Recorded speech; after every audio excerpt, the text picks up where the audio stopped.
What's happening, guys? We're out here in one of our home bases. This is our shop. Today, we're winding the season down, and as a company, I want to go over the 3 things that we feel make a company have a great reputation. Number 1, in our industry, it's the guys that are out building your project, the guys that actually care and have the experience. And the master builders is what I would call these guys. These guys have to work at our company for 4 years for them to ever become a foreman on their own, even if they were a foreman somewhere else. So they're trained our way, so everything comes out the way we will anticipate it to come out. Now, we make mistakes, but that's the number 1 most important thing. The number 2 is the grade A material, the Class A, lifetime warranty, companies that actually will stand up and take care of the product, and that's important. So it's not only just what you're putting in, the material, but it's the people that are putting it in. But the 3rd thing that we really don't focus on as much are the reinvestments back into the company. Now, the reinvestments back into the company are like the support staff, the people like you see like Dina, Abby, Deanna, Jeremiah, Todd, that's a support staff. Anybody that actually is assisting, I would even consider the CDL drivers support staff. They're the ones that are getting all this stuff to the guys that are doing the projects that we're actually doing. So just wanted to go through our shop as it's starting to, fill up. We're gonna start working on equipment and going through all the service. So this will be a whole winter-long project of just the stuff that we've, acquired over the years. Having that specialty micro equipment to be able to get into your backyard and not wreck it. I know many of you guys out here have experienced a construction project where you go in you get your project done and your whole yard is trashed. It's destroyed. You will not find that with our company because we invest in the small equipment, and the small equipment actually costs more than the big equipment, but the key is we're not leaving collateral damage at your house. And that's the type of stuff I want to show is we're always innovative. We're always looking at how we can make ourselves better, how we can produce better products, how we can build it to last longer, how we can fix it to last longer. And we're going to go over that a little bit. So over here, we'll start. This is where all of our saws are going to come in and get serviced. Tons of saws. I mean, there are literally, this is probably half of our saws, and they're all underneath there as well. There's literally saws everywhere. So all of these are going to get tuned up, and this is kind of our small equipment. These are our service vans. Another thing that we like to do is we like to make sure we have all the same things. So if you notice, Mercedes is what we run on our vans. A lot of people will say, why do you run Mercedes? And I can tell you it's a really easy answer. These vans are rated to go 750,000 miles. I've been operating these vans, these ones aren't older, but I've been operating these vans since '07. They get the best gas mileage, the best fuel mileage, I should say, because they're diesel.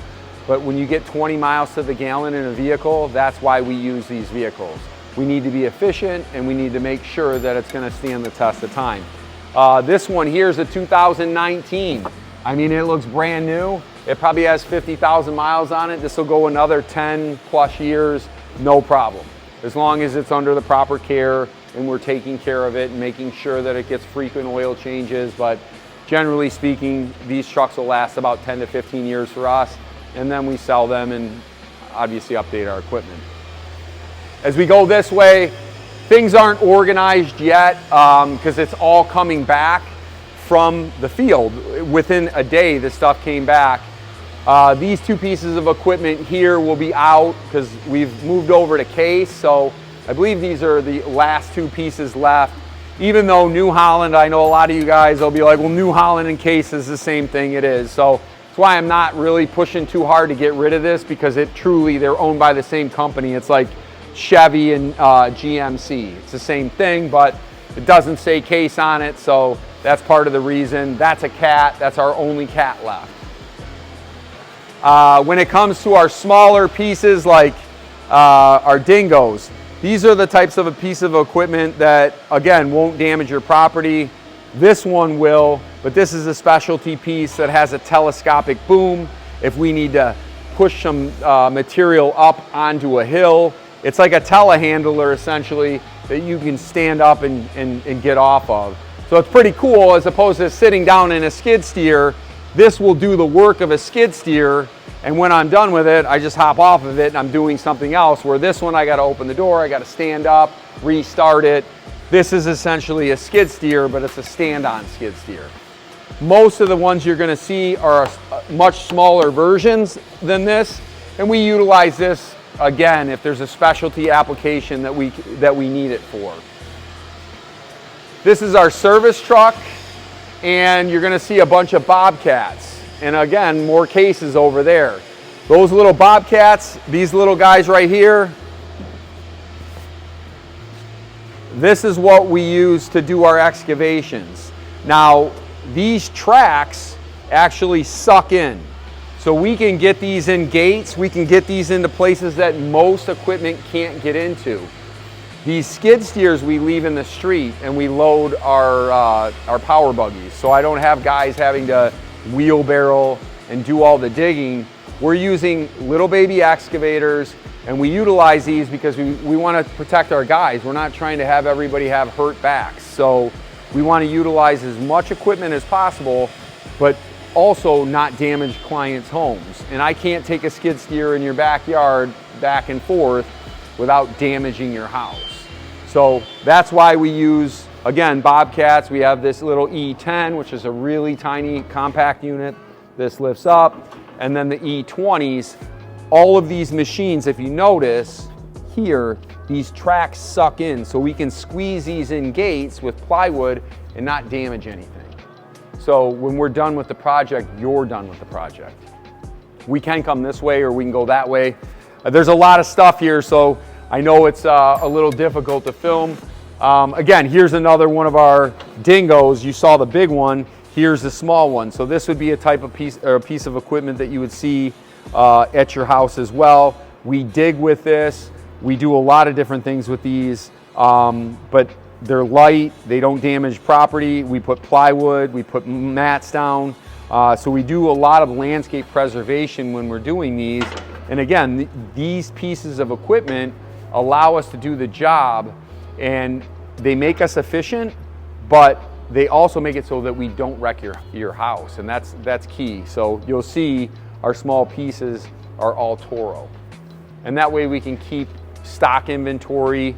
And then also too, our mechanic, Todd, Alejandro, these guys know what's gonna go wrong with these because you own multiple pieces. So if you know something's gonna go on this piece, sometimes they can even get ahead of it and fix it before it's even gonna break, because you get familiarized with the equipment, and that's why I think it's really important to have the same stuff. This is our service truck right here. Again, you'll see it's a Chevy. When we first bought this, a lot of people thought it was, it didn't see a lot of use until we got our new place. Now that we have our new place, this is used every single day, and it's essentially a shop on wheels. So everything that we can do in here, we can do on the field with this piece of equipment, minus the crane. I can't pull an engine out yet, but we can put a crane on this. But it's got a welder, it's got everything on it. So this is what will also, if we have an issue with a piece of equipment, this thing's coming out to fix it. It's also bringing a new piece of equipment in case they can't fix it, and that way we eliminate downtime.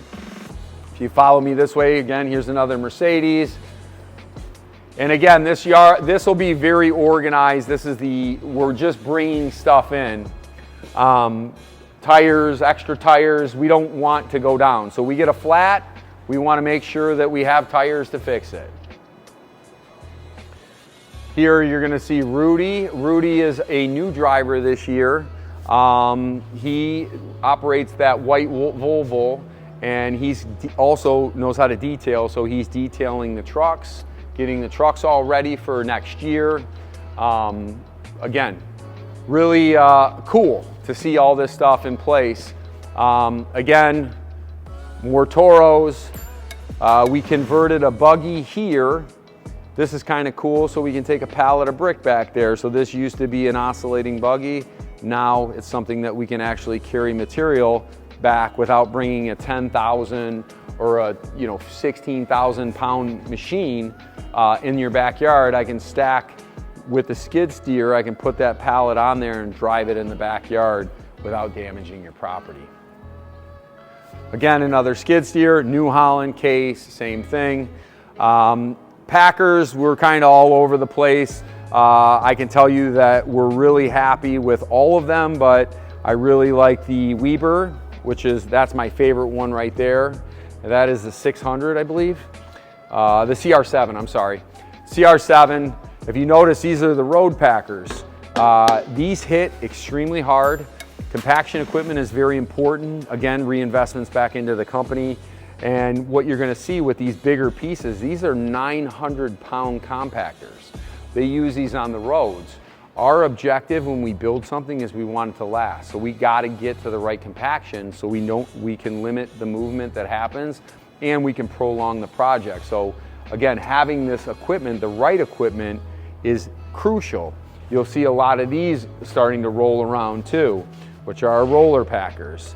That's for compacting soft stone. They're neoprene plate, and what they'll do is they don't scratch the surface of some of the face mix products that are a little softer on top, but a little bit more fine. Power buggies, which are Canicom, these are switching out as we've become a dealer of Allen. So you're gonna start seeing these power buggies, which are wheelbarrows that you can drive. They take a whole yard. They actually take a little bit more base than a skid steer can bring back. They're light, they're compact. They're also on tracks, so we don't have to worry if the weather's terrible. We're not, getting them stuck, and we put plywood down and we're able to drive that material in and out. So we hug your spoils out with this stuff. We bring your base in with this type of equipment as well. Again, limiting, the damage that happens in a construction project. Moving past here, we've got some jumping jacks. We have some saws, some more compactors, some grass cutters, and then again, more of these dingoes you see, along with these unilifts. We have 3 of those. These unilifts are really great because you can start to lay pavers with vacuums. So they're, again, thinking ahead, they're the same size as our Canicoms, is the same size as our excavators. So we can, if I can get that through the gate, I can get this through the gate, I can get this through the gate, and there's thought in that. We want to be able to make sure we can bring all the necessary equipment to somebody's backyard, and I want to make it easy on the guys. That's what's important. If you want to have guys that are going to stick around, guys that actually want to be here. We have, you met Alejandro, he's been here for like 15 years. We got guys next year that'll be celebrating their 20th year. You got to get them the best equipment, and you got to show them when they're out there doing the work, because I'm not doing the work any longer, that you care about them. And if you care about them, you want them to be able to go home at night and stand up straight in front of their family, not that their backs are destroyed because I didn't provide them the right equipment because I wanted, something else for myself personally. That's the investments back into the company, is to make sure that these guys are able to use their minds more and not have to do such manual. It is still a manual job. It's a very difficult one. There's a lot of lifting. In any way that I can, as the owner of this company, I can make it easier on them. It makes me feel good as well. And it's not just about, it also makes things efficient, but truly, if you care about your people, you don't want your people hurt. And if you're digging all day, every single day, this isn't a very long place that you'll be working at, because you're gonna eventually get hurt. And I don't want our older guys to feel like they can't be here anymore because they're too old. So we have switched over. This is our Allen buggy, our power buggy. These are the originals. So we're a dealer of these now as well. So that's what we're gonna be converting over to. You'll see that we're stocked with glue. So we're ready to go with the glue. We're ready to go. We have a sky track to be able to take care of these 2 buildings, change lights, get up on the roof. That's back there as well. We got a bigger excavator. Again, having the right tool for the job is really crucial. Over there, we have our lighting So that pallet over there, that's lighting, and that's not only lighting, but it's transformers. You'll see we have a ton of Edgecrete as we're an SEK dealer. We got a ton of poly sweep. We got our sealers and our sands and everything like that. We also have Crete rail and different things from SRW glue. So we really are loyal to the brands that work, and we're also we want to make sure we're using the absolute best products. So it's not about buying cheaper, but if we buy in bulk, we can get better deals and things like that we can pass along to the clients. And every stop that you make at, like, say, a Home Depot or what have you, that's a stop that is unaccounted for. And generally speaking, when you go into a store like that, and I know I'm guilty of it, I mean, it's an hour at least, I mean minimum, because it's so hard to find stuff. So having everything here is very, very important. So we have it. Walking outside real quick, I know it's a little chilly, but trucks are starting to come back. This lot was very, very empty. Let me move this. And now it's beginning to really fill up, and there's still a good 3-4 trucks missing. So this has definitely turned into quite the organization with all these guys that have put this time in. Again, there's another Mercedes truck. If you notice, we ride Chevys, except we do have a Ford still. We have one Ford, have nothing bad to say about Ford, and that's not my truck there, but we're running Chevys. There's another one there. Our 2 big trucks are Volvos, so we like to, again, have the parts, the fuel filters. So we have 2 of these trucks, one's white, one's red. This is the only red truck in our fleet, and it's probably the prettiest one. We just, needed another truck and trailer and transport. So got a lot of cool equipment, a lot of great things for our guys. Out here too, you'll notice we have horse trailers, which are really cool. We modified our own trailer because that was a big thing that we were dealing with years ago. Trailers are falling apart within a year, maybe a year and a half. And I got tired of spending $15,000. I'm sure a lot of you are out here going, this didn't work, another $15,000, and I got a year out of it. So those are all steel, really thick gauge steel, 12 inches on center from top to bottom. So they're reinforced. You can put just about anything in these trailers, and they're made by Corn Pro. I highly suggest, they're not made this way, so you have to actually custom order them, because these horse trailers normally come like 24 inches on center. They said, we can do them at 16. I said I wanted them 12, and they said, that's way overkill. I said, you don't know what we're gonna do with them, but these trailers last. I mean, they're solid. There's nothing you can do to these trailers. They're unbelievable.